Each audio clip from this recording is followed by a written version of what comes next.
We're waiting for our speakers. Yes, still waiting. Sorry, I'm sending a follow-up message as a reminder. It's not your fault. No, Casey's here. Oh, Casey's here. Oh, Casey's here. Great. Okay, 6:30. Should we start? Give me 1 second to get us fully up and streaming. I'm sorry. No, you're okay. That is perfectly fine.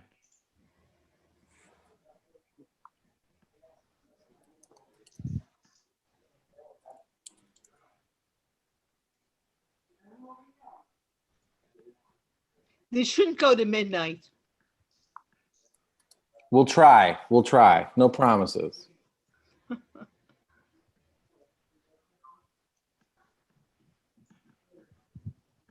Okay, well, you're streaming now, so you can get started whenever you want. Okay, welcome everybody. Greg, you want to introduce the speakers? Sure. Casey, are you on?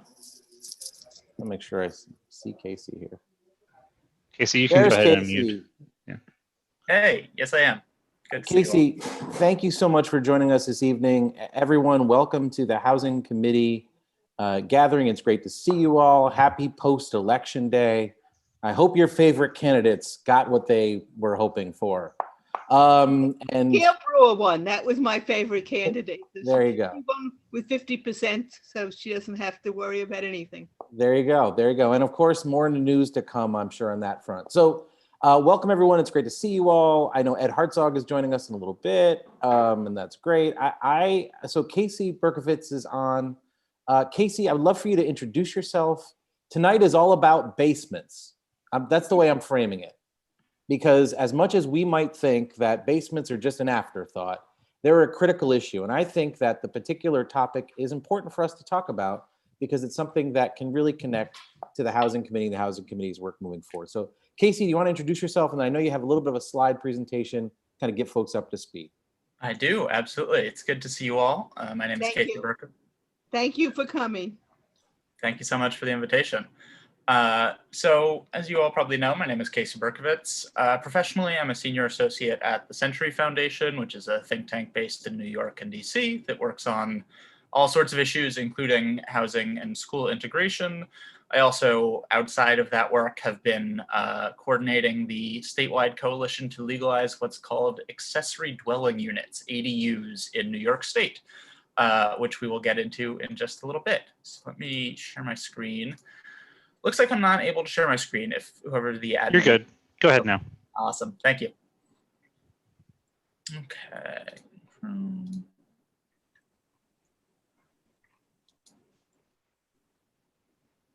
All right. Can you all see my screen? I know this is the classic question. Yes. Gotcha. Looks good. Great. Okay. So Community Board 8. Sorry. Slight technical difficulties on my side. Stop share, start again. Apologies, y'all. It's okay. It's all right. There we go. Okay, now I'm actually looking at you. Wonderful. So you can't see me because something's wrong with my camera, so I see you. Great, as long as it's working for us and I can hear you. I am here to tell you both kind of very broadly about ADUs, accessory dwelling units, but also to talk about a particular bill, S4547, A48854, but we'll get to the details in that bill in a little bit. So first to start, ADU obviously is a kind of a pretty wonky term, right? It's housing is full of these acronyms that stand for things. You have ADU and FMR and AMI and all of these things. But the short version is an ADU is just any secondary unit that's on the same lot as another home or multiple homes. So it can be all of these examples that the folks at RPA, Regional Plan Association, put together in a recent report. It can be a garage conversion, it can be a basement, it can be an attic, it can be in the backyard. So a couple real life examples: basement apartment, a detached cottage in a backyard, a garage. You get the idea. So why are ADUs good? And this is good because, you know, we get into the weeds pretty quickly here on the policy details, but I want to start with kind of the big picture. First of all, they're affordable, safe housing for tenants. You know, New York City is the tenant-run city, more renters than almost any other big city in the country. New York State, is its numbers are changed by that, but even statewide, there's garages and attics and backyards, etc. So in the city, basement apartments, which count as ADUs, are disproportionately occupied by immigrants. When we talk about essential workers who kept New York City running over the past year, talking about a lot of basement apartment tenants, for example.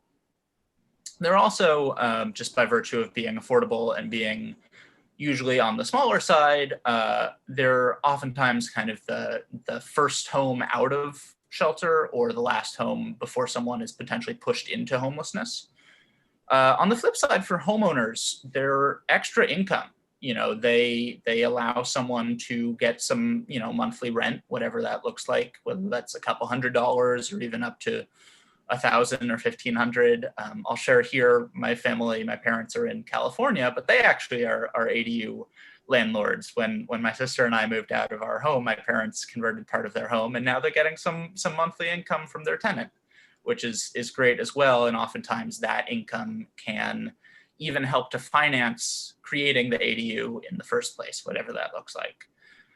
Their livability for families, folks with disabilities, seniors, whether that's, folks who have home health aides, for example. Home health aides, my favorite fact, are the fastest growing occupation in the country. Lots and lots of people need someone to be available, whether they have a medical episode in the middle of the night, whether they need to just get up early to make breakfast, anything like that. ADUs are a really great solution to be able to have someone nearby, but not physically share a home with them. Similarly, folks who just want to downsize, or folks who have children who want to move out of the house but want to stay nearby, an ADU can be a great example of an ability to make that happen. Then on the policymaker side, it's additional tax revenue. Obviously, property taxes in New York City proper are all sorts of complicated, and we can have a whole other committee meeting on that, I'm sure. But in general, a property with an ADU is going to be worth a little bit more than a property without one. And so if they are assessed, then ADU owners can, towns that have legal ADUs can collect some of that tax revenue. And then lastly, and I think this is really critical, racial and socioeconomic integration. This is related to the fact that it's affordable housing, but New York City and New York State are among the most racially and socioeconomically segregated in the entire country, believe it or not. And in large part, this is because, especially when you go out to the suburbs, you have cities and towns and villages that have very little affordable housing available. And ADUs are a way to make some progress in addressing that without, for example, a giant apartment project going up down the street. So moving on then. Unfortunately, our status quo on ADUs, despite all of those benefits, is pretty broken. Existing ADUs, so these are units that exist, are often outside of the regulated housing market, whether that's rent stabilization or housing court, or even the Department of Buildings and code compliance. And that's because there's all sorts of barriers to bringing them into the regulated market, whether that's rules about parking or pretty arcane rules about like dimensions, that a ceiling has to be a certain size, that you need, hallways of a certain size, that, even like piping and like the materials that the pipes are made out of are regulated. So there's all these obstacles that, obviously some of them are important for keeping people safe. But many of them just drive up cost and make it functionally impossible for ADUs to be built. That's in New York City. Outside of New York City, there's also cities and towns and villages that have outright banned them, that have, whether it's zoning or building codes on the books, that just explicitly say that accessory units are not allowed. So again, this is cutting plenty of folks out of economic opportunity, whether that's homeowners who are not able to benefit from having some extra income every month, whether it's retirees and folks who have with health aides who are not able to have somebody nearby, age in place, stay in their community. And of course, renters, in particular in New York City, basement renters who oftentimes have few other options and are forced to live in illegal and often unsafe units. We saw firsthand the effects of this during the pandemic. I've shared this eviction moratorium exception article from at the news outlet The City, because they were living in units that were not part of the regulated housing market. There were tenants who were not able to benefit from the eviction moratorium, who did not have access to housing court and the formal eviction process, and just received one day under their door Department of Buildings vacate orders in the middle of a pandemic. And, again, we've seen that evictions during the pandemic are directly linked to the spread of COVID. So that's a particularly timely reminder of why this is so critical, but it's certainly not the only reason. So then just to take a step back and look kind of at how this has been implemented across the country and actually across North America. Vancouver up in Canada was kind of an early leader on ADUs. They had the whole city, I think something like a third of properties in Vancouver has an ADU. They were really, really encouraged actually during and after World War II as kind of wartime housing. They then banned them and then re-legalized them. But in the US, Portland has seen a ton of growth of ADUs. As I'm not going to read every word on this slide, hopefully you can read it. But the short version is that they knew that people were living in them. They recognized that they were an opportunity for sustainable housing growth. And they had some laws on the books that were making it difficult for folks to build in and live in ADUs. So they relaxed some requirements, they changed their zoning citywide, and importantly, they eliminated what they called system development charges, or kind of the technical term is impact fees, that made it really expensive to build an ADU. So that's at the city level. I will say also Minneapolis recently, as part of their Minneapolis 2040 comprehensive plan, in the lead up to that, they legalized ADUs.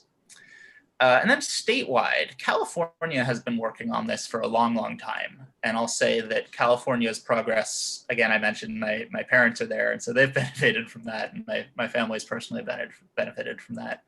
But they've really kind of shown what the path forward, I think, is for a lot of other states, because as you can see, they've had ADUs be technically legal for a long time, but there really was not a whole lot of progress being made until the last 5 years or so, when they've passed now 5, 7, 10 laws that did various different things to lighten regulations on ADUs. One of them was just changing the rules around what cities could do. One was what's called ministerial, or can be called also like by right approval, and we'll get into that in a little bit. They changed some rules about parking. They changed some rules about lot size. Again, this gets into some of the pretty archaic kind of rules around dimensions and size and that sort of thing. And again, impact fees. So now you can see the proof is in the pudding. You can see right after these laws were changed, ADUs blew up. And again, we're not talking about huge numbers, right? The number of permits per year in Portland is still in the hundreds. In California, obviously much bigger scope. We're looking at 14,000. New York is much bigger than that. Estimates of the number of basement apartments that exist in New York City, again, they're unregulated, so it's not totally 100% sure, but CHPC, the Citizens Housing and Planning Council, estimates that there could be tens of thousands, if not 100,000 basement units in the city. Statewide, RPA again did a report on this that I'll drop in the chat right after this, that estimated there could be hundreds of thousands built moving forward if it were legalized in certain ways. So that's success. Now to kind of move to what could happen in New York State. So as I mentioned at the beginning, there's been a bill that's been introduced by Assemblymember Harvey Epstein, who many of you probably know represents parts of Lower Manhattan and the East Side, and Pete Harcum, who represents parts of Westchester County, the Lower Hudson Valley. Has a number of co-sponsors, although we'll get into that in a little bit. Here's what it would do. It would, first of all, it would just direct all localities, so any government body that has land use power. In some places that's a city, some places it's a village, some places it's a town, etc. Just to legalize accessory units in all areas that are zoned for residential use. So this is, again, I mentioned that some suburbs, for example, just straight up say that folks are not allowed to build a second home on their property. This is commonly known as single family zoning, although it's not exactly the same.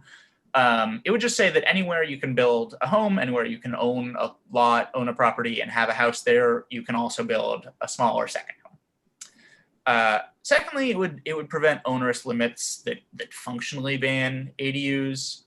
This is something like, for example, if you have a law on the books that says that technically it's legal to build an accessory home, but if an accessory home has to be at least 5,000 square feet, you're functionally banning ADUs because folks are just not going to build another 6,000 square foot home on their lot.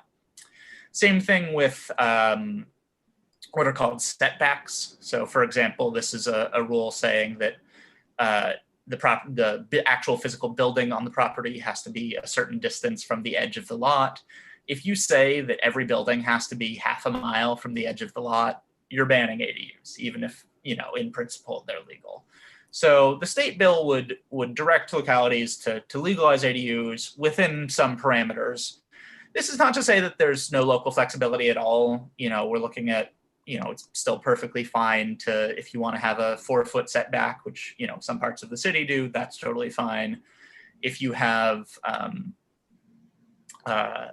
some places have lot coverage questions that, are meant to encourage front lawns, for example, they can maintain those, but it sets some parameters. It relaxes parking requirements. Again, this is something that, if we go back to Portland and California, they saw a lot of progress, in particular, actually to facilitate garage conversions is the big thing here, that there were laws on the books that if you were creating an accessory unit out of what used to be a covered garage, for instance, you had to replace that off-street parking spot with a new off-street parking spot, often even for an additional one for the second home. So lifting those requirements facilitated ADUs. This is, again, parking takes up much more space probably than folks realize. We're talking the size of like a bedroom and a half in some cases is required for an off-street parking spot plus a driveway. So lifting those requirements. What else does the bill do? It creates a financing program to assist low and moderate homeowners. We're looking here now at making sure essentially that the only folks who are able to create an ADU and benefit from the many benefits that I laid out at the beginning of ADUs are not folks who have $500,000 in the bank ready to spend in a renovation, for example. We want to make sure that, for example, some of the homeowners in Southern Brooklyn, Eastern Queens, areas that are not necessarily super wealthy, but do have a lot of single-family homes are able to benefit from this program. And then also on the flip side, ensure that they're affordable. We don't want the state financing units that are totally out of the price range of working New Yorkers. And so this is not super onerous. We want to make sure still that these new units, what's called pencil, right, is the real estate term. We want to make sure that the money that's used to create these units eventually becomes a benefit for the homeowners. But we do want them to be at least slightly cheaper than what they necessarily would do if they could gouge tenants. Does lots of other things that we can get into. I'm sure you all have lots of questions. The one other thing I'll mention on parking requirements, and I skipped over this a little bit, is that you may have followed and heard that there in the East New York rezoning a few years ago, there was a basement apartment pilot program. Mm-hmm. There then Bill de Blasio proposed the citywide pilot that was based on that. Unfortunately, it was cut from the budget as we were going into the pandemic last year. It was one of the programs that was cut when the city thought it would have a huge budget crunch. no matter what you think of Eric Adams, who's now likely our next mayor, he has actually come out in favor of basement apartments. And so, fingers crossed the citywide basement pilot makes it back into the budget. But one thing that came out of the East New York rezoning and the basement apartment pilot program that was a condition of that is that the parking requirements were pretty onerous, that parts of East New York required an off-street parking spot for all new homes, including accessory units. And so in addition to converting a basement, you had to, in some cases, provide parking. There are all sorts of other requirements that were not lifted as part of that pilot that, again, we can get plenty of information to you about, because the folks that the groups that assisted with that rezoning and pilot program have done plenty of research at this point. But the bill would, does directly respond to conditions of basement apartments in New York City and the obstacles that they've seen there. So that's the bill. I do have one more slide, but I think it probably is helpful to answer any questions that you all have now. I know I can talk a little fast, so I hope that was clear, and happy to answer any questions you have. If folks have questions, they can use the raise hand feature at the bottom of their screen and the reactions button. I see Rita with a question. Go ahead, Rita. Hi, thank you for your presentation. During the Second Avenue subway construction, a few of those ADUs were considered vaults, and the city owned them, and the people who lived in them had to leave. I mean, they were found other accommodations because we made sure of that. But is there any guarantee even to the owner that if they're fixing up what the city called a vault, that it would be something that they could keep, or else they could lose it in a right-of-way confrontation? Sure. I will say I don't know the specific details there, so I'd be happy to look into that. And if you have any materials you want to send, would be happy to read them. I do, as you said, this is the city, right? So part of the local flexibility of the state bill is that it doesn't just come in and impose, a uniform legalization, right? It's not uniform. It's not the same for New York City as it is for Rochester, as it is for Hempstead. And it's not even the same necessarily across all of New York City, right? East New York is going to be different from your community district, is going to be different from Jamaica. So all of that said, the city, if this bill passes and the city has its own, I mentioned the citywide basement pilot program that's probably going to, hopefully, fingers crossed, be implemented. The city has its own kind of local regulations around this kind of stuff. The Second Avenue subway is a great project, but is kind of frankly, a one-off, right? It's pretty rare that the city's building new subways these days. My assumption is that, and of course, advocacy by folks like you when you're elected is super important to hold the city to this, but that the city should, again, make accommodations for folks like you mentioned, who have vaults or basements. I don't know what the end result was in the case that you mentioned, but hopefully, property owners are at the very least compensated, right? Tenants who are displaced are found other accommodations. True. But that's something that ultimately is up to the local city, in this case, New York City, and even, again, the local elected city council person, assembly member, senator, et cetera.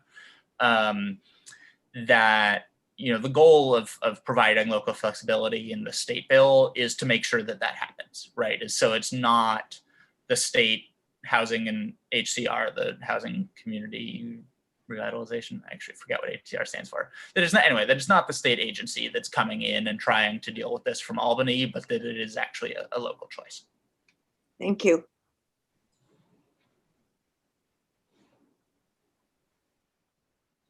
Other questions? Marco?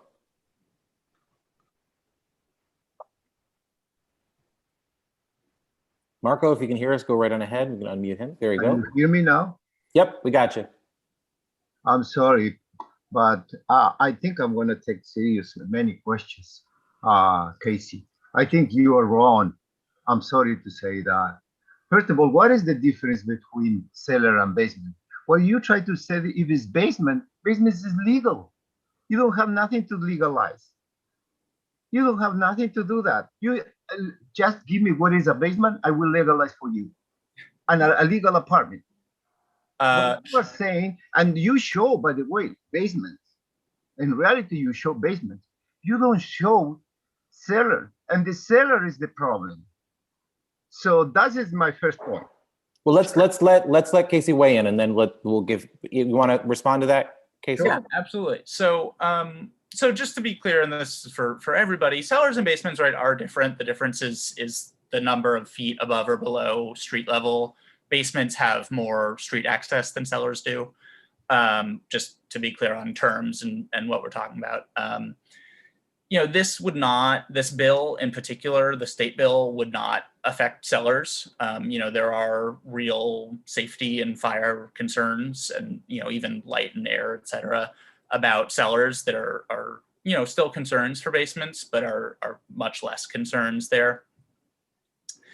As you mentioned, yeah, you're totally right. Basements are legal. Basement apartments are legal in New York City, and many of them are legal. But there are also many that are not, whether that's because they just have never been registered with the city, for example. You know, they might not have a C of O, a certificate of occupancy, or because there are dimensional changes. And so that's kind of the case that we're hoping to address, and that the folks at it's been a long time campaign in Queens called the BASE campaign, Basement Apartments Safe for Everyone, that's been working on this. And those are where, again, I can get into the real nitty gritty here, where some of these more arcane rules become obstacles to bringing existing basement apartments into the regulated system. Some of that is about what's called a means of egress. So that's like a way in and out of the apartment. Some of it is about, as I mentioned, light and air. Some of it's about the height of the ceiling. Some of it is purely dimensions. And again, there's a real important balance to be struck between making sure that apartments are actually safe, and that you know, apartments that are actually safe but are not currently in the regulated system are brought into regulation, because if folks are already living there and they are safe, they are made unsafe if they're not able to access the various benefits of, you know, government protections, right? Whether that's eviction protections, housing court, or even just regular safety inspections. You know, folks who are in other apartments are, whether it's as effective as it should be or not is a question, but, you know, they are able to access, you're able to call the Department of Buildings and have them come out and inspect something. If you have to have, you know, a utility company come out, you can do that, for example. And so these are all services that people who are living in basement apartments, even if they're safe, if they're not registered with the, you know, the housing market regulatory system, they're not able to access those benefits. And so that's, you know, again, can send you the 4-page long checklist of things that basement apartments are required to have in order to be legalized. But that's what this is hoping to change. Well, I have to be in disagreement with you. You're going on and off with what is cellar and what is basement. I would tell you right now, and I'm going to repeat again. You just give me a basement, I will legalize to you. How much it will cost the legalization? Yes, I can give you a price, maybe between $60,000 to $100,000. So there's no problem. That's not the issue.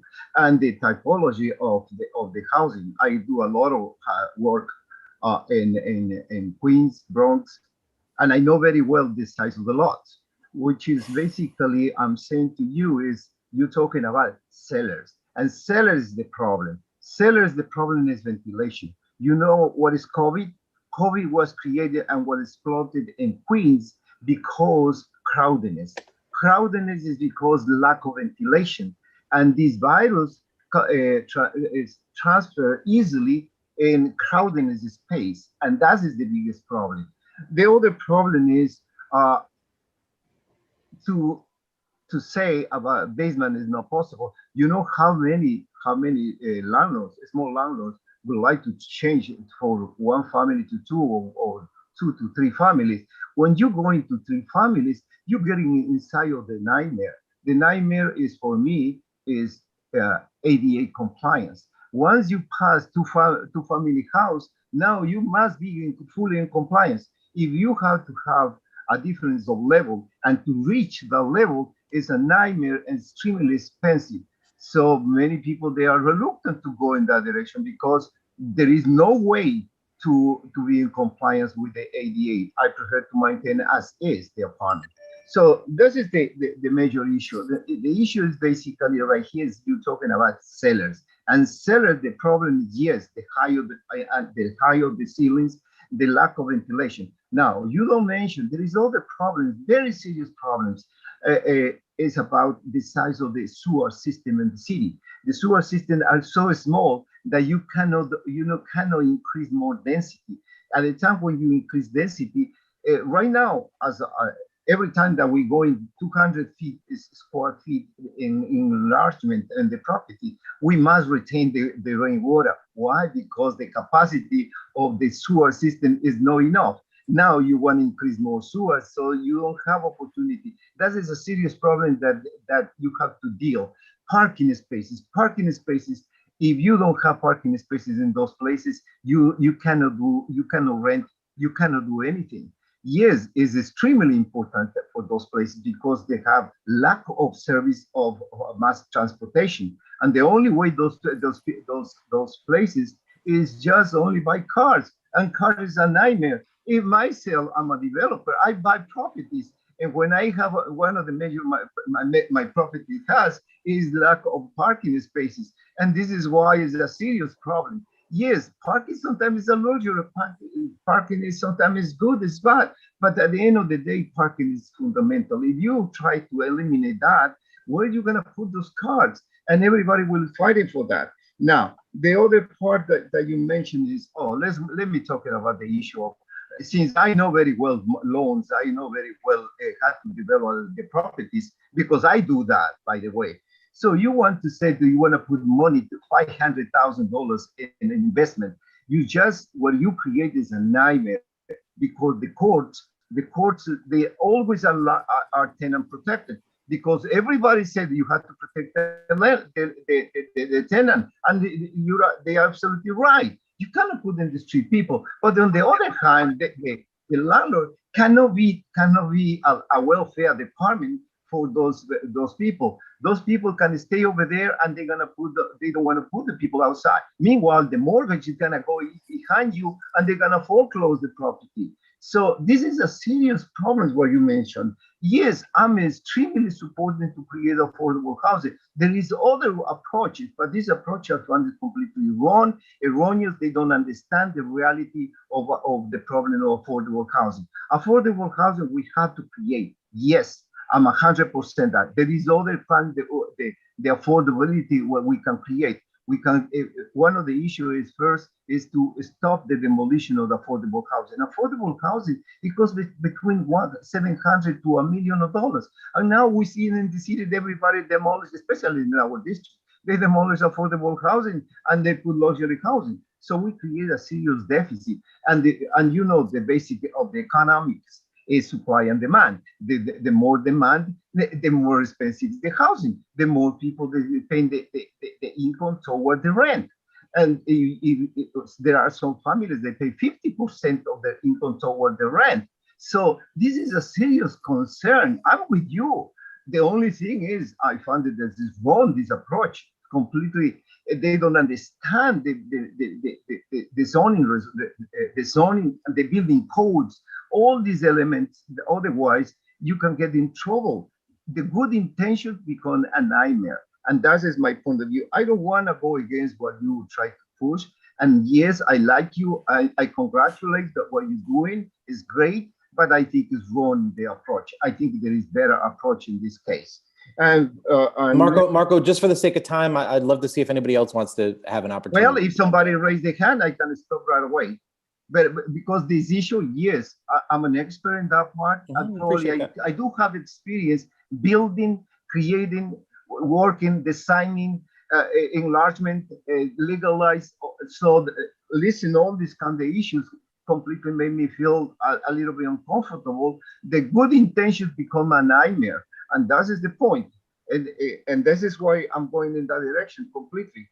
And I said, the issue that you want to create the parking space in an apartment is wrong too, because usually the size of our lot in our community is different from the Westchester. I do have property in Westchester. That's different.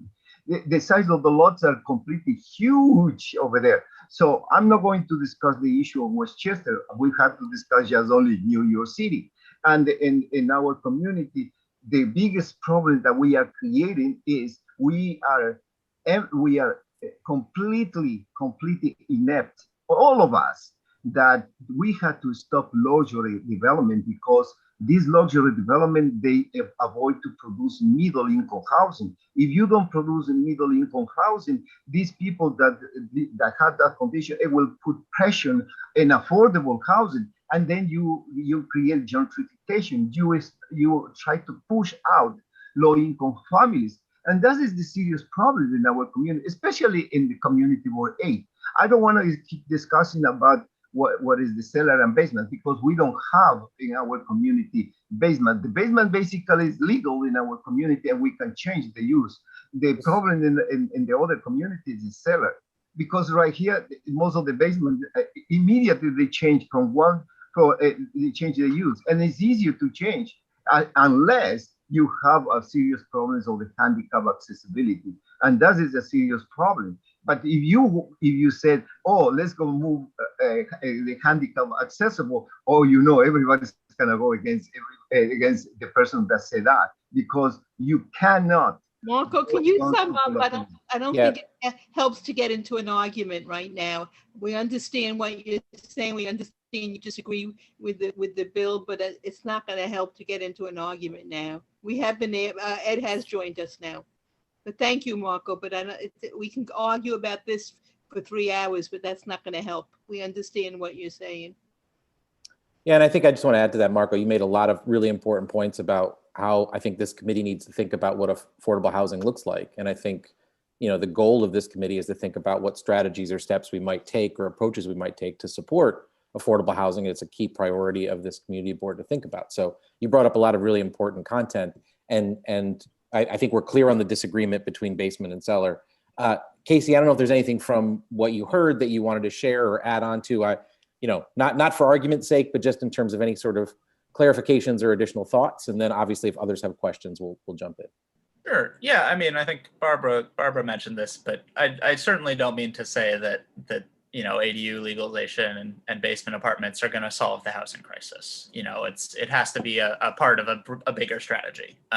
But there are steps that folks can take, that the city can take, and that the state can take that would meaningfully improve folks' housing situations. So that's why I'm working on this. I don't mean to say that working on this means that everything else is out the window.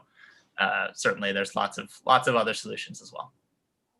Thank you for that, Casey. I appreciate putting that on the table and letting us know that. And again, this was not a topic because we thought this was the only answer, the sole answer, or exactly the right answer. It's a topic that's important, and there was a bill introduced, and that's what we're sort of taking time to at least hear about, think about as we relate to affordable housing issues and items. This is one of many. And that bill is automatically in the next session, right? Because it's automatically on the calendar for the next session, right? Yes, it's been introduced. There are going to be amendments made, which is something that I'll kind of conclude with a bit more about that. And you never know with Albany whether they're going to reconvene or if it's something for January, or what the process will be. But we do hope that it'll move forward some point, whether it's later this year or in the next formal session in January. And I hope we have copies of the bills. I know people at the full board were asked to see copies of the bill, so Will, I hope we have copies that we can send out. Casey, do you have the link to that? I never do. mind. I just messaged Thank you. you. Yeah. We have the numbers. We have the numbers of the bills, so. It's in the chat now. Can I just ask if any of our elected officials in the state legislature are on the bill? Are any of them on the bill? So this may actually be a decent chance for me to, I'm going to share my screen again super quickly. So this is, if you do decide that you'd like to support the bill, there are a few things you can do. Actually, as far as I know, and I have not checked in a week or two, none of the folks who directly overlap with your community district have formally co-sponsored the bill. So whether you as individuals or as a community board want to take action here, and of course would love to see that happen, understand if there are objections or questions, you can urge them to do so. Similarly, as I mentioned, there are amendments that are going to be made. The bill, since the bill is introduced, the co-sponsors have heard from a variety of stakeholders, whether that's nonprofit groups, tenants' rights groups, community boards, all sorts of stakeholders. And so they're currently kind of considering amendments and questions about the bill.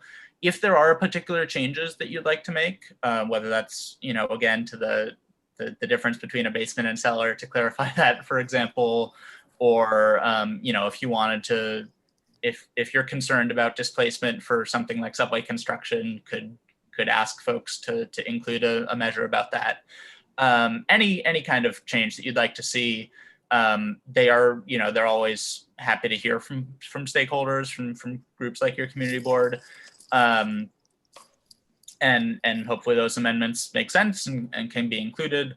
And then, similarly, the kind of public advocacy, we've had op-eds and letters to the editor in the Daily News and in Newsday, the Long Island paper, and other papers across the state. So again, if you as a body or as individuals feel like you either want to make a case even against the bill, encourage you to do that as well. Yeah, and so with that, I'll stop sharing my screen here. I'll say I'm in our coalition of folks that are supporting this bill, is in pretty constant contact with the co-sponsors, and I'm happy to pass along feedback as well if you'd prefer to just tell me now rather than write them yourself. I really think we have to see the bill and look at the bill before we're ready to take a position. It's not going to probably come up until January. I doubt if it'll come up in special session. So I think we need time to study it, and to talk to see who's the co-sponsors, find out what none of our legislators are they sponsoring it, if they have a problem with it. So I think it's too early for us to take any position. It'll be interesting. I'm glad you brought it to us, and I think we have to look at it, have to look at the bill, and then talk to our legislators to see why they're not sponsoring it. And because they're pretty active, certainly Liz Kruger is as chair of the finance committee, so we really have to, I would need to ask to talk to them. Absolutely. I'll say also, of course, it's been a busy session. The bill on the Senate side is in the Judiciary Committee, which is chaired by Senator Hoylman, who had other things occupying his time recently, and so that's part of why it didn't come up. Is there were just other priorities recently. I would encourage you not to see someone not co-sponsoring as opposition to the bill, but more that they just haven't made it a priority. Yeah. But we can discuss it with them. Totally. Absolutely. And yeah, hope you do, please.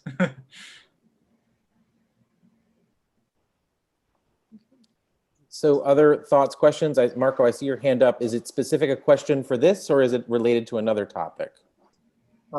Is exactly the same. One thing I would like to say, Casey, please, can you invite me to the meetings? I would like to talk with them. I think it will be very valuable to be in the middle of all of that. And I would like to be in the middle of all the experts. I'm not afraid of that, because I think I have good knowledge that I would like to contribute. I'm not against to produce affordable housing. I'm in that direction. Okay, now with respect, in our community, your ideas doesn't fit at all. But yes, what I'm gonna mention, Greg, is yes, I propose a solution right now. Let's go work. Let's go push the 210 limit. Then we have a chance to negotiate to have affordable housing, to have middle income housing, and to have luxury housing. We have to order the developers what to do, not the developer order to us. And that is the problem in our community board. We wait, the developer are coming to us, and there are some group of people that support the developers strongly, and they make whatever they efforts in that direction. Yes, I'm in the other side. So therefore, the best way is the 210 limit. Then we have an opportunity to negotiate. Want to have a taller building? Let's go do it. Let's go do it.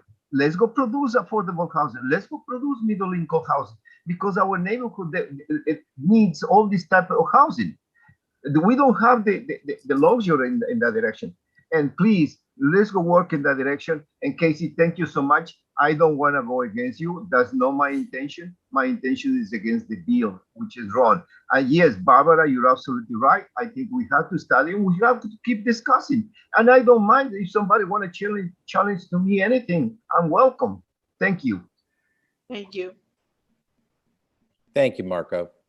And I think that's a great jump off point to the next conversation, which is about strategies moving forward. But before we do that, any final thoughts for Casey? Any final thoughts, questions, or otherwise? I really appreciate your time. I want to make sure I let you go and go back to your life. You can jump off. But I just want to make sure there's any other questions or thoughts for Casey before we let him, thank him for his presentation and let him jump off. Thank you. Thanks, Casey. Sorry I came late, but thanks for coming.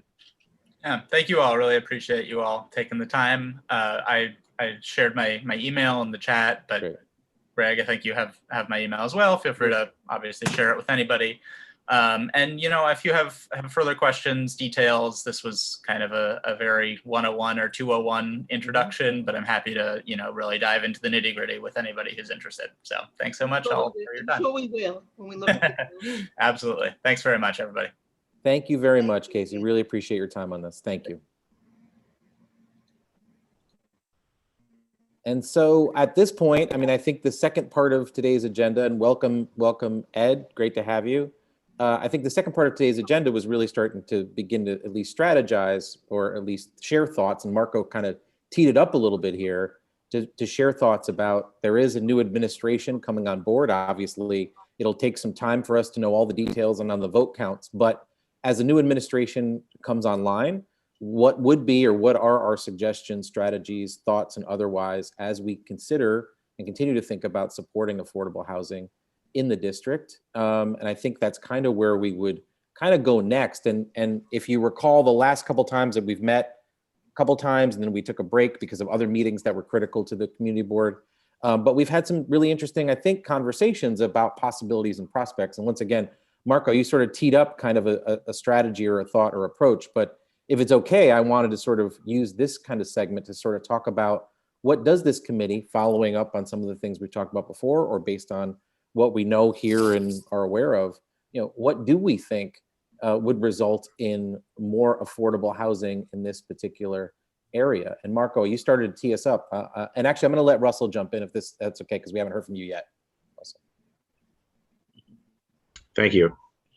So I think one of the issues that we've had to contend with in our district is that the affordability level, I guess the floor essentially is set too high in our district because of how expensive the housing is here. So the way that it often works is that, the affordability levels are tied to median incomes in a particular area. And I think because we have a relatively high median income compared to the rest of the city, it often means that, well, it does mean that our essentially it's too high to be practical. And it was probably a year ago now, there was an article in the New York Times about the difficulty that the city has had sometimes when, in the rare instances where we do get affordable apartments in our district, they're not actually able to fill them because the people who are eligible are basically right at sort of the bottom level of being able to afford kind of market rate housing anyway. And so essentially the people who would be eligible to take affordable apartments or ostensibly affordable apartments in our district, you know, in many cases just sort of don't want them because if they spend a little more, they can get more space or whatever the case may be. And so essentially, if we were able to lower that threshold and instead of having it narrowly linked to conditions in our district, link it more to conditions elsewhere in the city so that people who actually need affordable housing are able to take it, I think that would go a long way in actually being able to use the affordability that we have and actually providing real affordability. Russell, as someone who's been fighting for affordable housing for a long, long time, even before I was a tenant member of the Rent Guideline Board, we have to do, and Russell, when we meet with the newly elected officials, is attitude, because really people have the attitude that the Upper East Side doesn't want affordable housing, and also that the Upper East Side, it's too expensive to build here. And we have to, what we have to fight for, if any housing is built, that have a certain amount of affordable housing, that those units, this is what I've been fighting for 100 years, stay in our community, because that's the big issue. They build the units someplace else and they don't want to build the units here because it's too expensive to build it here. And I agree with that. Yeah. Yeah. It's an attitude problem. People really feel the Upper East Side doesn't, first of all, a lot of people feel we don't want it. And then that comes into a lot of issues about racism. They think we're racist, but it's beyond that. If people just don't feel it's too expensive to build here, and we have to check. I don't know who's going to be elected. I don't know who I have an idea, but we have to get them to understand that we want affordable housing and it's got to stay here. I mean, the other thing is that I know Rita talks about all the time is a new Mitchell-Lama program, but that's state legislature. But we really need to push things like that. I agree with you. I think those are all good points. The point I just wanting to make and sort of the point of my remarks is, in addition to saying we want more affordable housing, I think it's a question of what is affordable, because, Definitely. to the extent, right? I mean, basically the problem is to the extent that we're even getting anything, if it's not actually affordable, it's not that useful. I mean, if we get, we're fighting to get as many as we can, and if it turns out that there's not actually, people who need the housing who are going to be able to use it, then it's, what have we gained? If I could, you raise a great point, Russell. I think it's a very solid point. Is that when you're developing, I learned this selling my mom's estate in Virginia, is that these developers, when they come in, and Marco, correct me here, but reading through the housing applications, dealing with developers in the suburbs, the biggest cost, you put your finger on it, is the land. That's the biggest cost. And, the Upper East Side is not exactly, oligarchs, Russian dictators, plutocrats. They're not parking their zillions here just because they happened onto it on a dartboard. So I think you're absolutely right. It is hard to build affordable. And again, the key, the lawyers on the call here, everything is about the definition, and we've talked on and on about AMI and the definition and the 30% and 50s. But I think something that we don't discuss is Manhattan, the island, the Rock, as they call it up there at the Gracie Diner.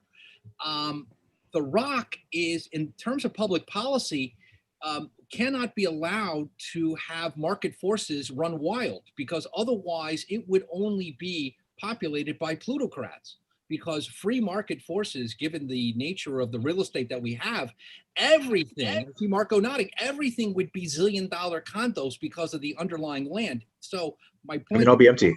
The point of this very long story is to admit right out of the gate, we are dealing with a government subsidized housing market in some way, shape, or form. We have outside forces. So this is a artificially created housing market. We must admit that out of the gate, I think, because it flies in the face of what we see.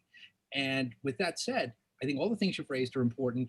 And ergo, we need to look at every possible new, I know we've used 421A Barbara's referred to the vouchers. Rita, I know, is familiar with these. They build these things up in the Bronx, and then they build the luxury condos in our district. It's not that we don't need the affordable housing. I guess what I'm saying is, in terms of strategizing, we have Keith Powers. We're going to have a new city council member in the 5th district replacing Ben. Whatever, I think in terms of whoever that is, we need to get them on board and get them as a strong advocate for this neighborhood. And we need to figure out, I think, frankly, in terms of dealing with the new mayor, it's just my humble opinion that the number we see is what it's going to be, but that's a different side issue for voting reform task force.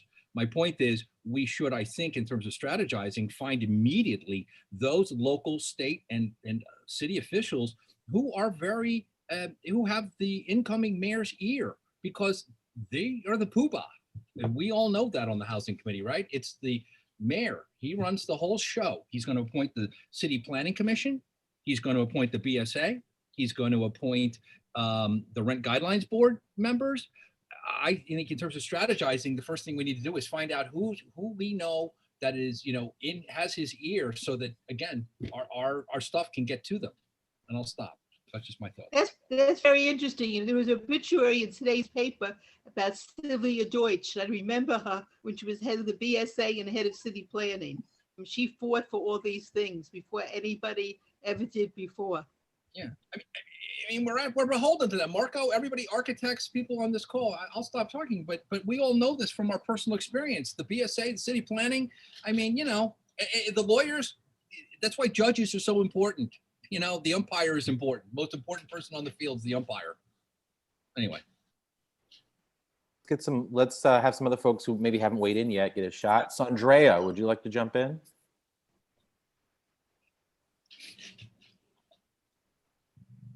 Hi, greetings all. Maybe Marco can speak to this, or someone else that might have the knowledge. But one of the problems for us to obtain affordability for housing here and throughout New York City, our region's AMI includes the median income from Westchester, Rockland, and Putnam counties and so forth, which all have actually higher median incomes in the 5 boroughs. So that might be something that we should be possibly looking at as a community board, dealing with housing as we want to achieve affordability, because of the simple fact, when you hear affordable housing all the time, the big saying is affordable for who? It's not affordable for everyone. So that's just what I wanted to state. I don't know if Marco or anybody could speak to that, if there's a way that we can work on trying to change that and make the AMI in New York City more applicable to everyone that, resides here, instead of the outskirts that people are making higher income. That's it. That's very true. Thank you, Sandra. Appreciate that. Ms. Rodriguez-Thomas, do you want to jump in? Let me unmute myself. Do you hear me? Yeah, we got you. Go ahead. Yeah, one of the things that I'm not an expert by any means on housing or anything else, but one of the things I'd like to see not only is having more affordable housing, but once you have it, keeping it. Because a lot of these developers are getting millions and millions of dollars, and here it is. I live in Normandy Court, and we're being pushed out after 30 years. These guys get all these benefits that, they enjoy the benefits of ownership. Their children will inherit this and enjoy those benefits. Their children will also enjoy those benefits. So that one of the things I'd like to see is doing away with these 30 years of benefits. I'm now being pushed out of my apartment, getting 10% increases every year, even during the pandemic. I don't remember who it was, but somebody who was running for office said that these benefits should be permanent. We shouldn't have 30. Yeah, it should be in perpetuity. till. I don't remember who said that, but somebody running, I don't know if they won, but made that statement, which is so true. It doesn't make any sense to do it any other way. Yeah. But that's something I'd like to see. Thank you for that. Appreciate that. Let's go back around the horn here. Rita, you want to jump in? we've been around this track before, and I think what we haven't done is that we have to realize that a lot of the money comes from the federal government, and we have been concentrating on the city.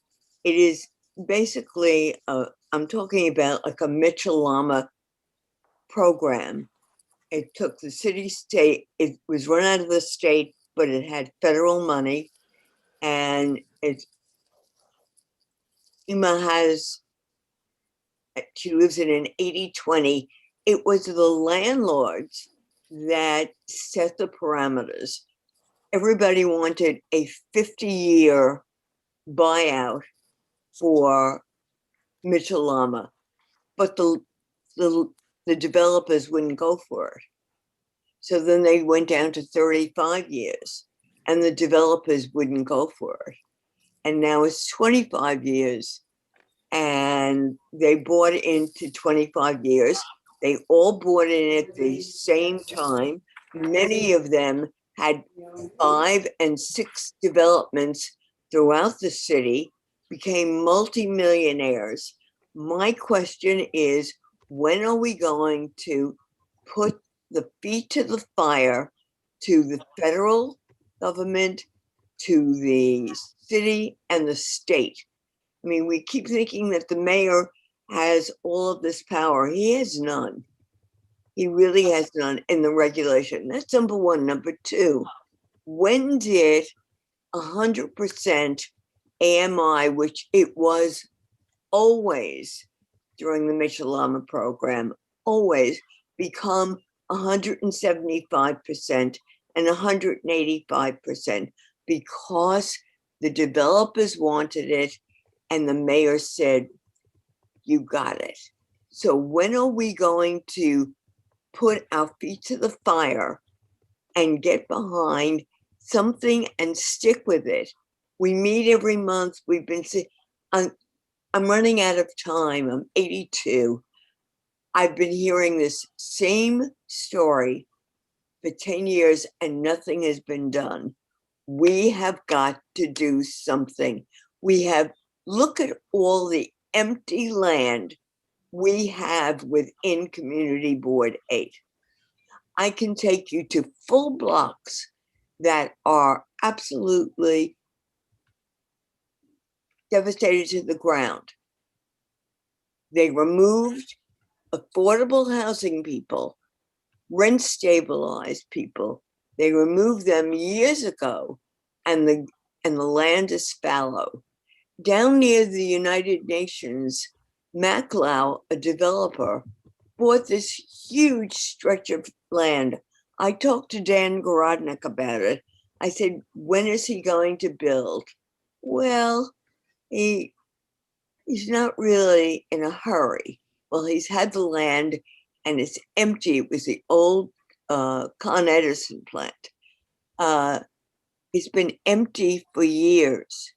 And we have allowed him to sit on empty land while people don't have houses. So what's wrong?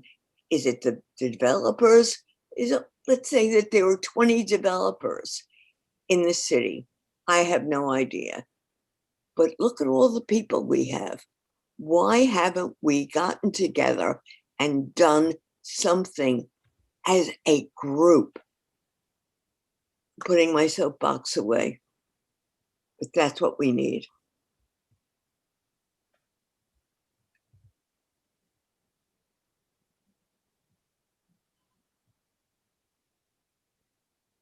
Can you unmute Greg? Yeah, sorry. Thank you, got it. Thank you for that. Look, I just want to note to that, I appreciate what you're sharing and genuinely, Rita, and I think this committee, whether you're new or you've been part of it, feels the weight of responsibility and the inaction, the lack of traction, the challenge that has existed to move needles. And I don't think we're the only community board that's experienced that, or the only committee, but I think we're coming up with some interesting approaches.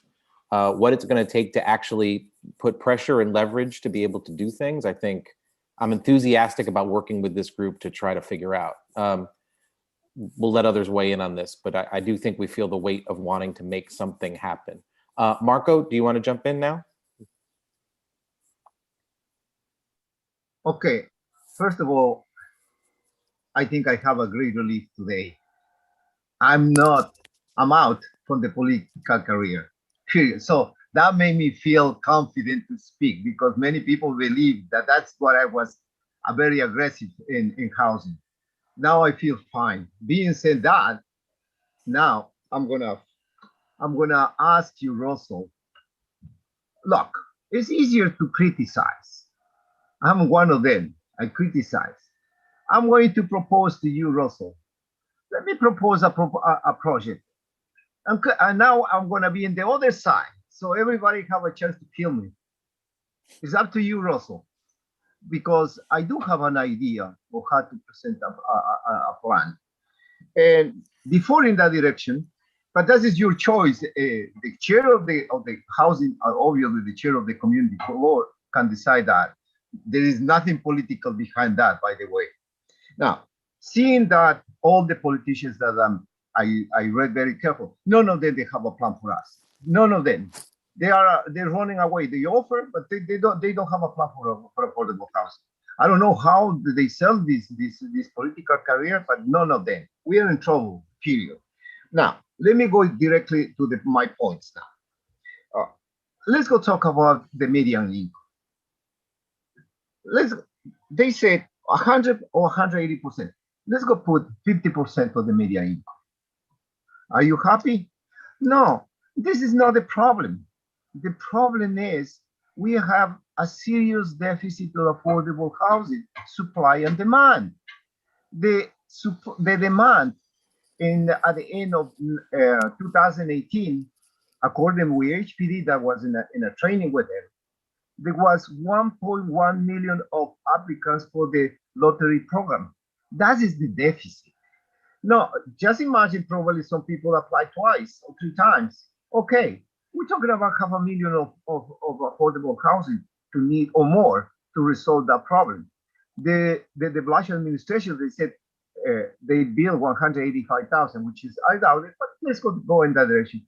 The only thing he provide in the supply of housing is just only 18%. So the deficit is still higher. And with the more, everybody was saying, everybody will keep demolishing affordable housing. Now, let me talk about the affordable housing. Is anybody knows how much it costs to build an affordable housing?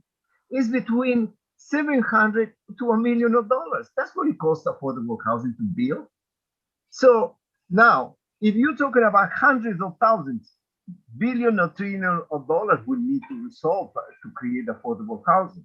Now, in our community, we don't have lots. We cannot go and say to a developer, now we're going to put affordable housing. We cannot do that. This is not socialism. We have to respect the capitalism. Now, we have one lot available, $90 million, 78 on First Avenue. Do you think that you're going to pay $90 million? When are you going to find out the funding and then to build? Let's go imagine that we have a lot. Let's go imagine that we have money.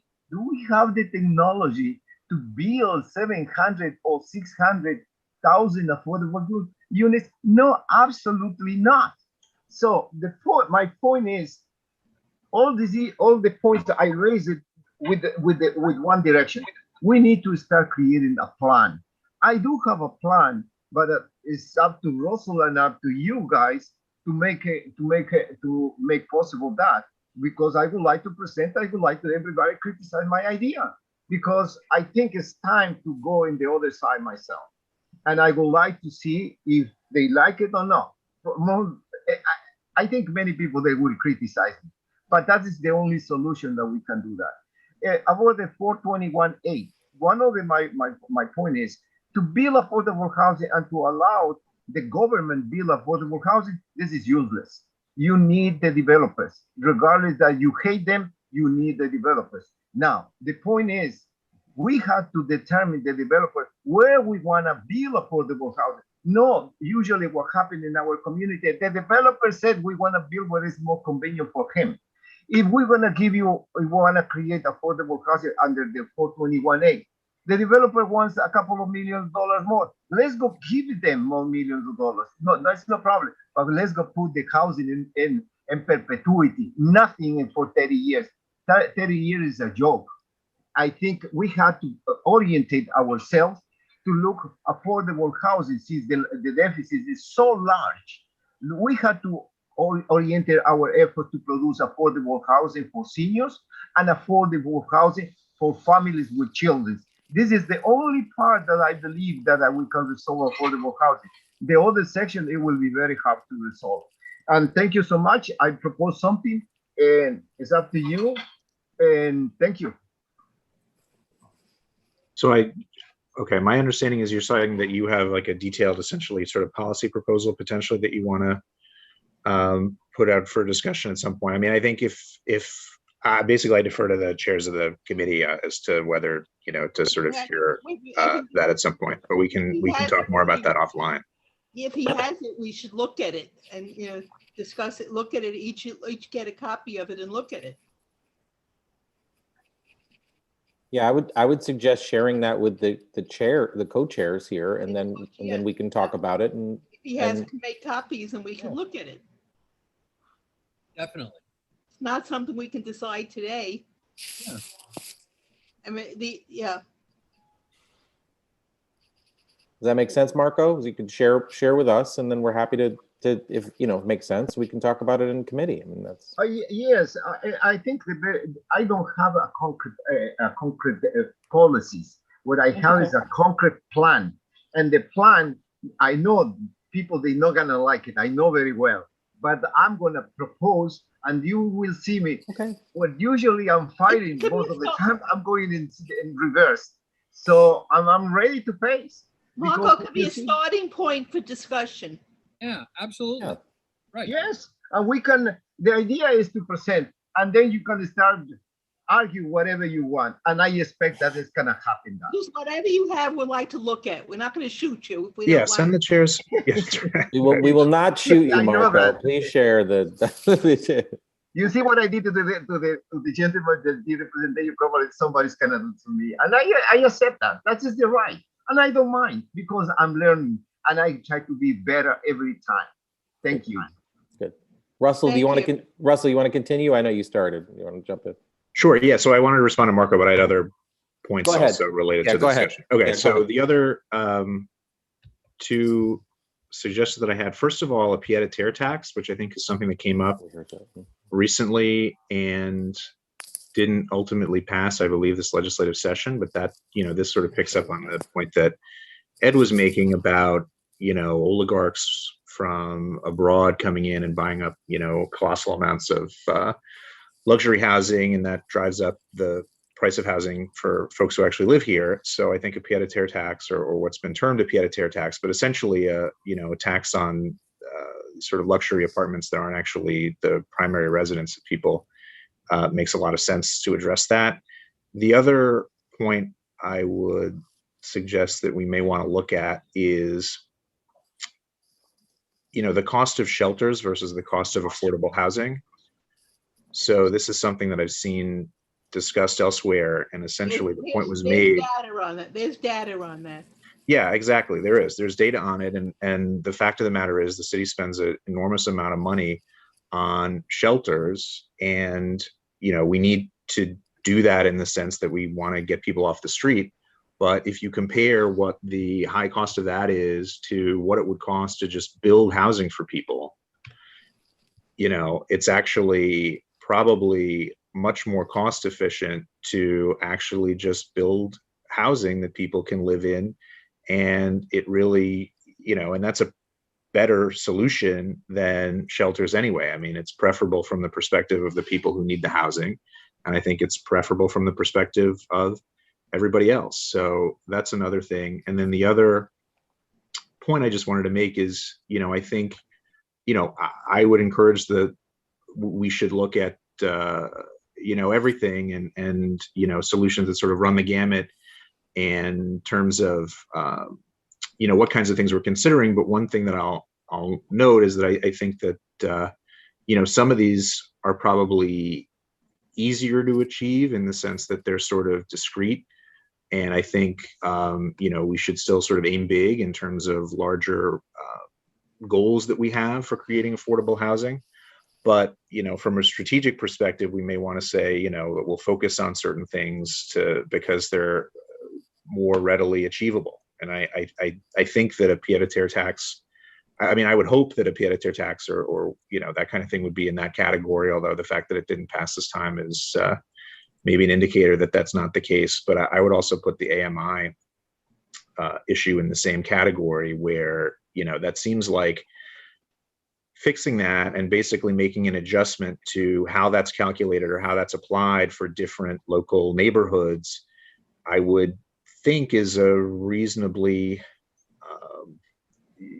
something that's sort of achievable. It's just, easier. And I think the stuff that we're talking about in terms of, more broadly, mandates for affordable housing and other kinds of larger scale things. Again, I think we should be working towards that stuff, but I think that's going to be harder to get. Thank you, Russell. Billy, want to jump in?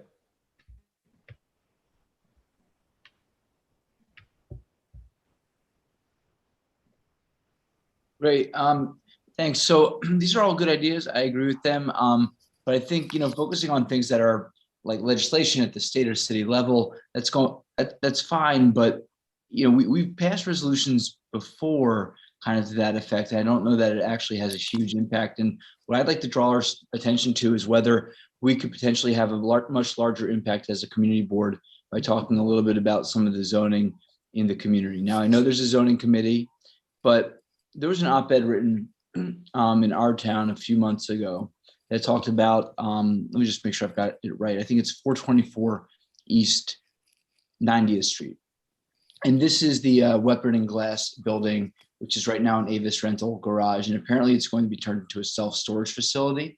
We have this stretch of property in the sort of the 90s in Yorkville that are designated C84 or something similar for heavy commercial or automotive use.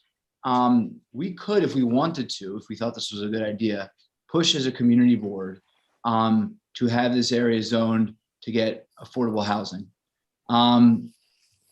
Now, I know Marco's shaking his head, so perhaps I'm wrong, but I just want to put it out there because it's something I don't think we've ever talked about here as a community board. But again, you've got a lot that's going to become a self-storage facility that could potentially instead be the type of affordable housing that we're talking about wanting in our community.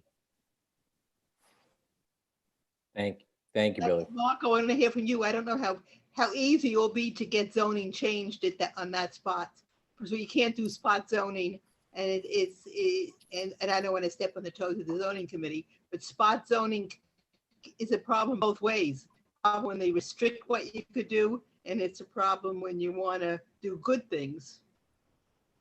Go ahead, Billy. Do you want to follow up on that? Yeah, and I don't know that it would have to necessarily even be a spot zoning, just focus on that lot by itself. We could focus on that entire area. I have to go back and look at the zoning map. It's been a little while since I looked at it, but I'm not necessarily suggesting we only do it on that one lot, but I do raise it as an example of where we have in the neighborhood C84 and other zones, whether we want to give that a look in some fashion, maybe in conjunction with the zoning committee.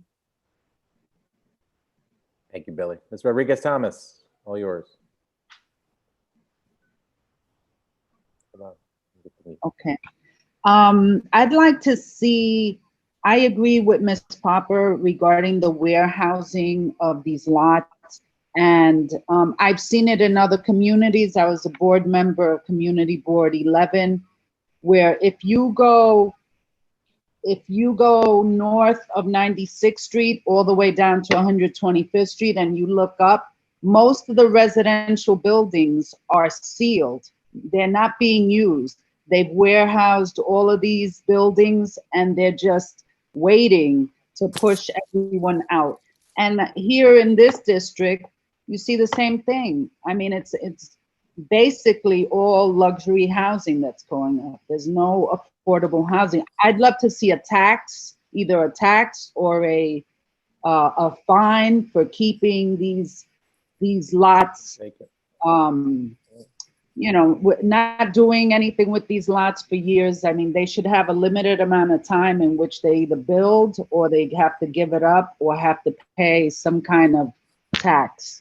And that's something to look at as a community board, and also collaborating with other community boards, you know, to bring more attention to a lot of these issues, I think is another way to go.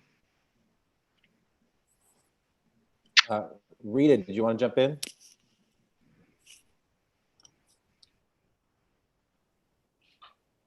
I had the pleasure of meeting Ema at the art show. Ema, you can call me Rita. Mrs. Papa used to be my mother-in-law. Just kidding. I just want you to there are two things.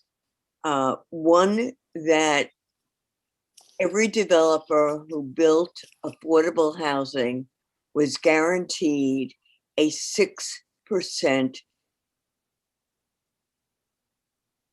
gain every single year.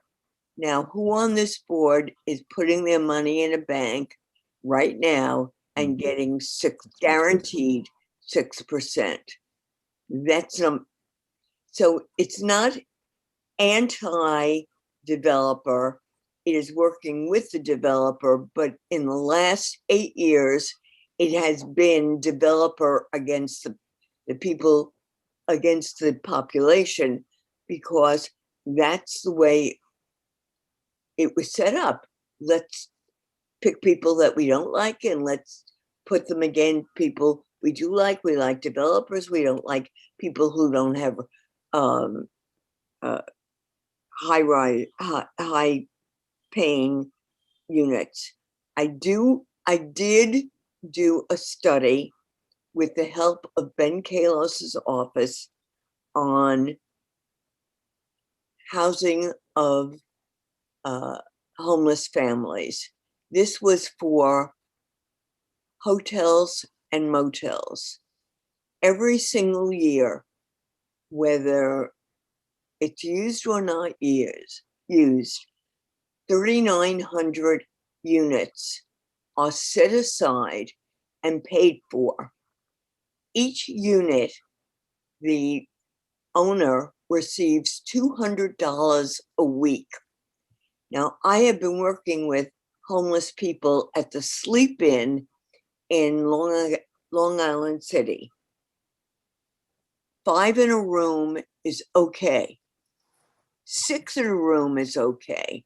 It's only a room for the family. It doesn't matter how many children there are.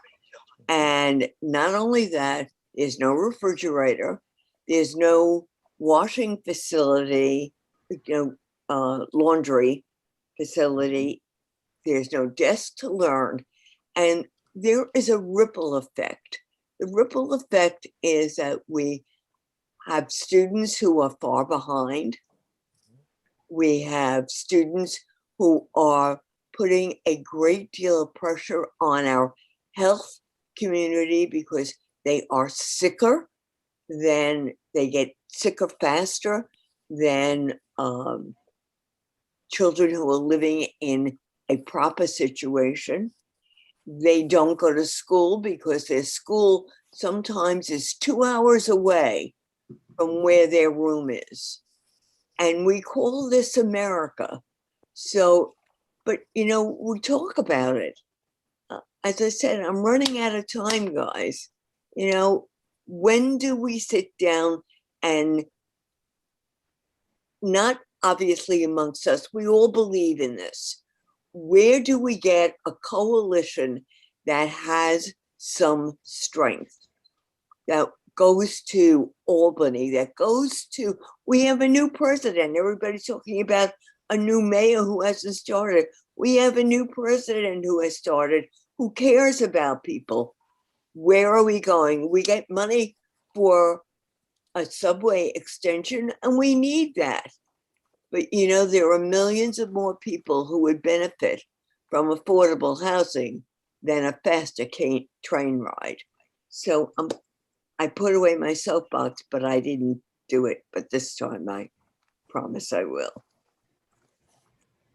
Let's do it. Let's do it. Let's stop talking about it. Let's do it. I think we can all agree with that. Very interesting discussion and very worthwhile. Yeah, and as the hour grows late, Marco, do you want to jump in? I see your hand up.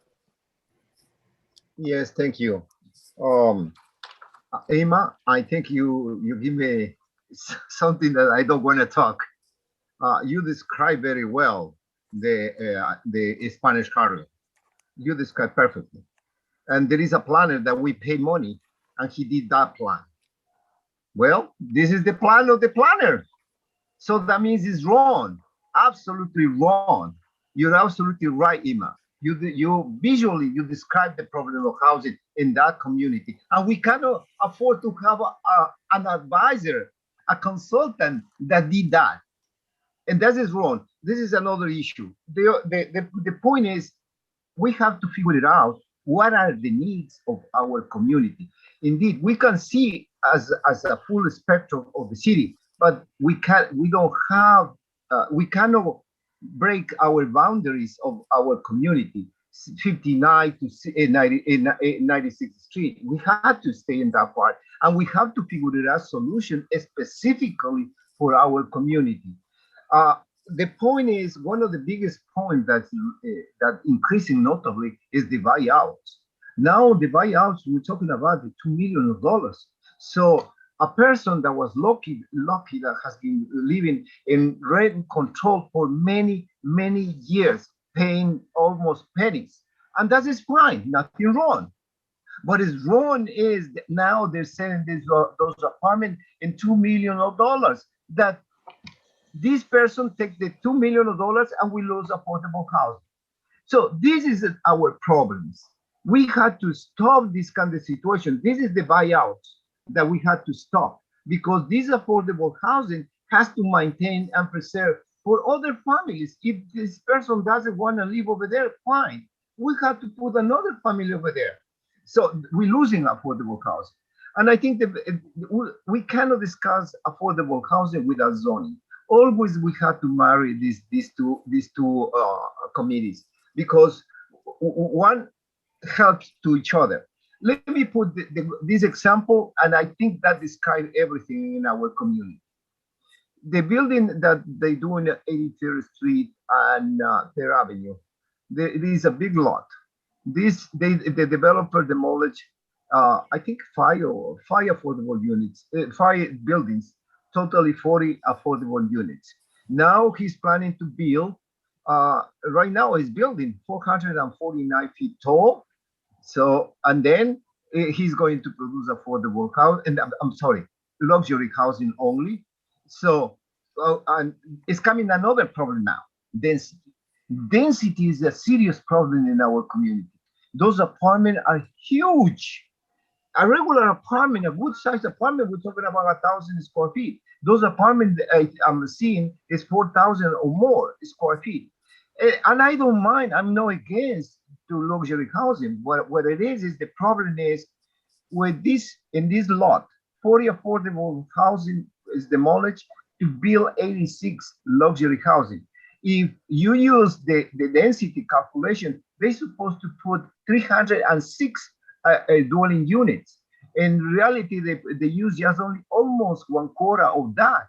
That means they're creating a less supply of housing, which now it will impact negatively in the middle income housing. And the middle income housing, since they don't have a place to live, they're gonna go against the affordable housing. And this is the biggest problem with that property.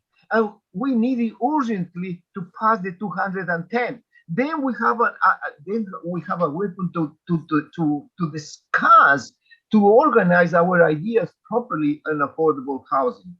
And the other issue is, I don't want to touch, but I'm gonna. This is my passion, NYCHA. I'm sorry, but NYCHA, with all respect, this is a black hole of money that disappears over time. The Biden offered to put $40 billion. That's the deficit that they have. And believe me, after the $40 million, they're gonna still have the same problems because NYCHA is 180,000 household or persons living in that part, almost bigger than a city. So they become unmanageable. And what we had to do with NYCHA is to reduce the size and they become manageable. I think that is in that direction with my proposal. And I think I'm going to refer just only those points. And in our community, we don't have apartments such as in Spanish Harlem that is board with a playroom. We don't. We just only have good apartments and very expensive. Thank you. Billy. I'll just keep this point brief. One thing that we haven't touched on is apartment combinations, which has been so significant that on the Upper East Side since 2010, we've barely gained any new units at all. I think the reporting I saw was that we added 2,000 residential units since 2010, but most of that's been outweighed by the loss of units from apartment combinations.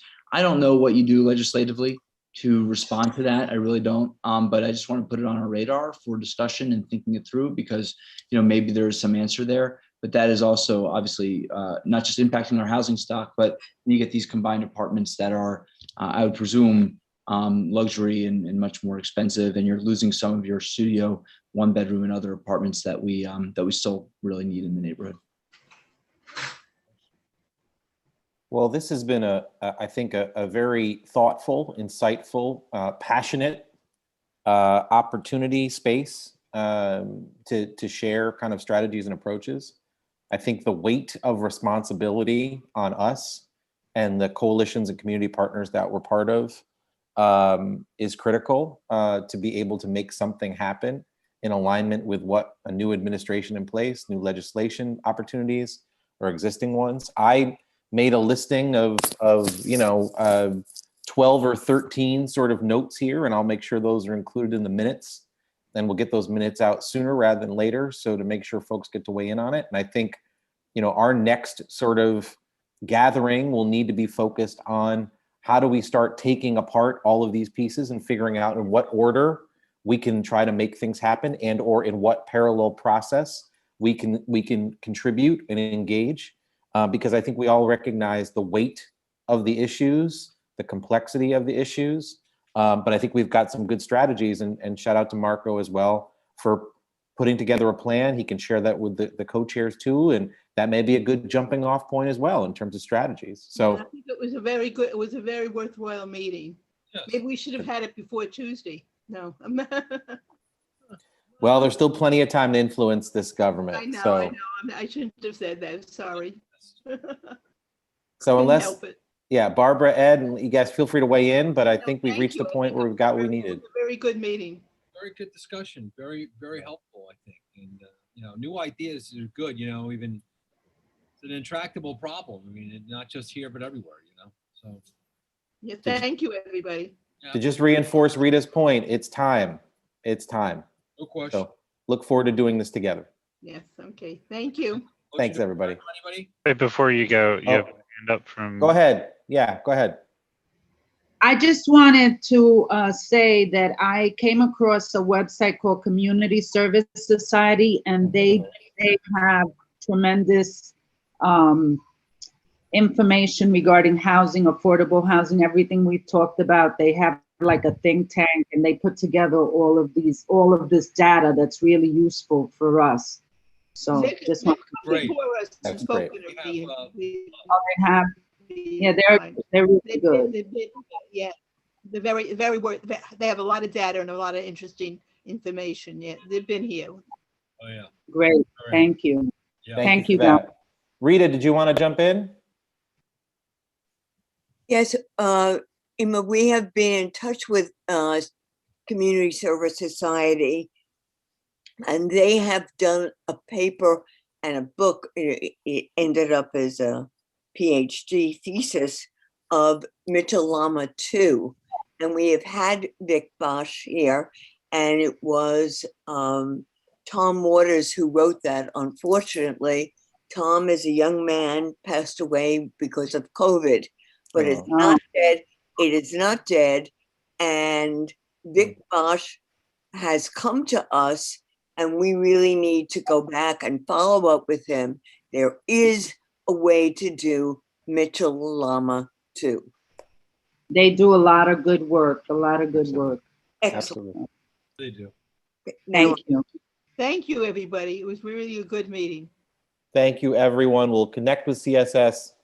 Marco, did you have something you wanted to throw in?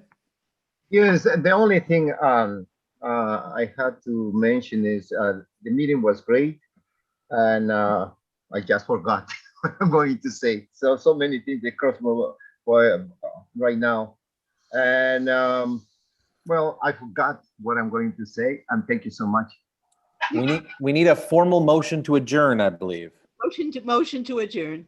Second. Thank you, everybody. Bye. Have a good night. Have Thank a great you. night. Thank you.